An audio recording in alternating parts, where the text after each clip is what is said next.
Nous sommes en train de parler de la mise en tourisme de 145 territoires de la République démocratique du Congo. Nous avions parlé sur les postes frontaliers de la République démocratique du Congo et nous vous avions dit que les touristes peuvent entrer en République démocratique du Congo au niveau de la terre, mais aussi au niveau des airs et au niveau des mers et des lacs. Et nous vous avions parlé sur les transports aériens en République démocratique du Congo, mais aussi à Goma. Vous devez savoir que c'est depuis janvier que l'aéroport international de Goma est fermé et cela a des répercussions sur la population. Même ceux qui se trouvent très loin des zones de conflit, ils sont affectés. Parce que vous devez savoir que l'argent quitte au niveau de la Banque centrale pour venir à Kinshasa, pour venir à Goma, et cela pour être redistribué dans d'autres provinces de la République démocratique du Congo. Au nord Kivu et les territoires, même chose avec le sud Kivu, mais actuellement nous n'avons pas cette opportunité. De la même chose, les minéraux, les matières premières qui sont en République démocratique du Congo,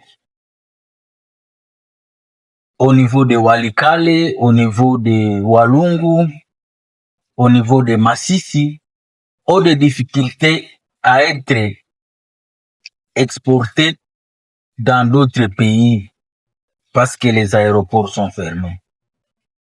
Mais notre objectif, c'est de vous dire que du point de vue touristique, les touristes peuvent entrer au niveau des aéroports.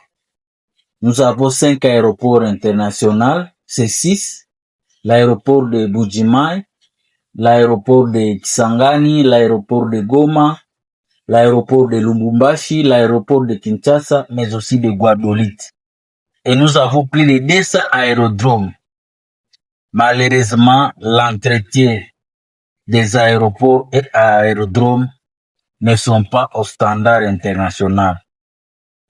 Nous allons vous rappeler que le transport aérien est très important et a beaucoup d'avantages parce que cela peut permettre aux touristes de visiter la RDC à un temps record.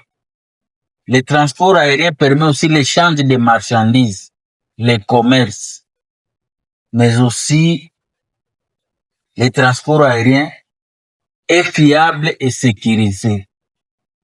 C'est quelque chose qui demande beaucoup de précision. Et nous sommes en train de vous dire qu'il faut enseigner aux gens la vérité. Parce que derrière les institutions de la République démocratique du Congo, c'est du business. Si nous voulons voir la guerre se terminer en RDC, les groupes armés, il faut apprendre à dire la vérité. Parce que nous sommes en train de combattre la survie, la vie de chaque jour, les manger, le boire, les bien-être. Et si l'État n'est pas capable de répondre à ses besoins primaires, ce sont des frustrations et qui vont engendrer des guerres. C'est pourquoi nous sommes en train de suggérer que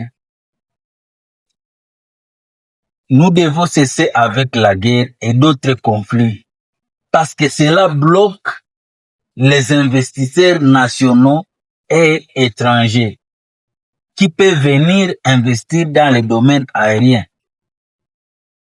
Donc, souvent on vous dit que l'argent n'aime pas le bruit.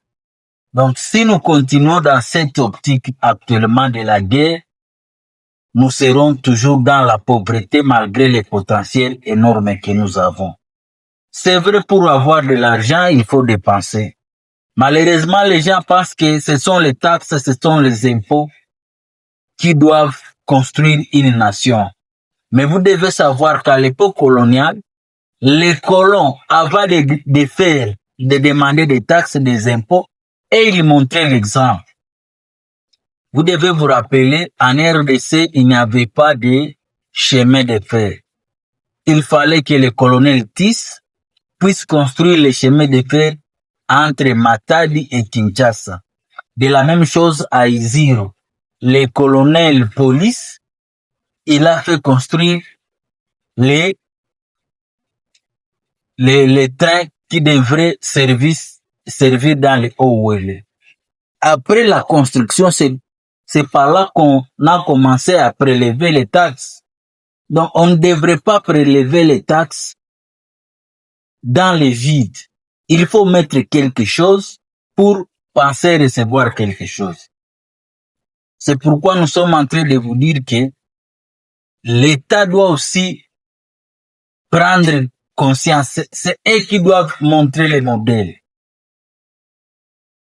Nous sommes en train de vous dire que les taxes et les impôts qui sont multiples n'aident pas aux investisseurs aussi de venir. Parce que nos aéroports et nos aérodromes, lorsqu'ils ne sont pas au standard international, il y aura d'autres compagnies qui ne viendront pas investir en République démocratique du Congo. Et nous sommes en train de vous dire que le constat amer que nous avons constaté, c'est que le billet d'avion n'est pas à la hauteur de plus de 80% de la population congolaise. Quitter Kinshasa pour Goma, aller et retour, ce n'est pas à la portée de tout le monde. Ce sont les politiciens, ce sont les humanitaires qui travaillent dans les Nations Unies, ce sont des grands commerçants, mais aussi des miniers. Mais, à part cela, la plupart de la population de la République démocratique du Congo, les billets d'avion n'est pas à leur portée. C'est pourquoi nous devons résoudre les problèmes de chômage, que nous sommes en train de vous dire que sur les 12 millions de Congolais, seulement 1 million ont des contrats valables. Et nous vous avions dit que c'est nous de maîtriser notre système. Jusqu'à présent, en République démocratique du Congo, nous avons des difficultés à maîtriser le transport aérien parce que cela a des répercussions sur le pouvoir d'achat des Congolais. Et nous devons favoriser aussi la concurrence. Lorsqu'il y a un monopole, lorsqu'il y a une seule compagnie, cette même compagnie mettra la loi alors qu'il faut qu'il y ait des concurrences pour voir la création d'emplois dans notre République. C'est pourquoi nous sommes en train de vous dire que nous devons exonérer les taxes, les impôts aux investisseurs pour stimuler les transports aériens en RDC. Il y a beaucoup de taxes, beaucoup d'impôts qui ont des répercussions sur les billets d'avion. C'est pourquoi j'aimerais que les jours où on va réouvrir l'aéroport international de Goma, qui du point de vue humain, nous ne puissions pas manifester les comportements que nous affichons avant la mendicité, la pauvreté. Ceux qui iront travailler au niveau de l'aéroport international de Goma, rassurez-vous que vous avez des contrats bien définis et qui répondent aux exigences actuelles. Parce que ça, c'est très difficile de répondre aux exigences. Donc, il faut être honnête, il faut être intègre et il faut savoir pourquoi vous êtes en train de travailler. C'est très important, mais il ne faut pas manifester la mendicité, il ne faut pas manifester la pauvreté. Parce que beaucoup de gens préfèrent prendre l'avion au niveau de Kigali au lieu de l'aéroport de Goma à cause des mauvais comportements. Donc ceux qui travaillent au niveau de la DGI, de la DGM, de la DGDA, tous doivent manifester un bon comportement. Tous doivent manifester un bon comportement. Donc il ne faut pas être malhonnête, il ne faut pas voler. Parce qu'avec les transports aériens, il y a la création d'emplois.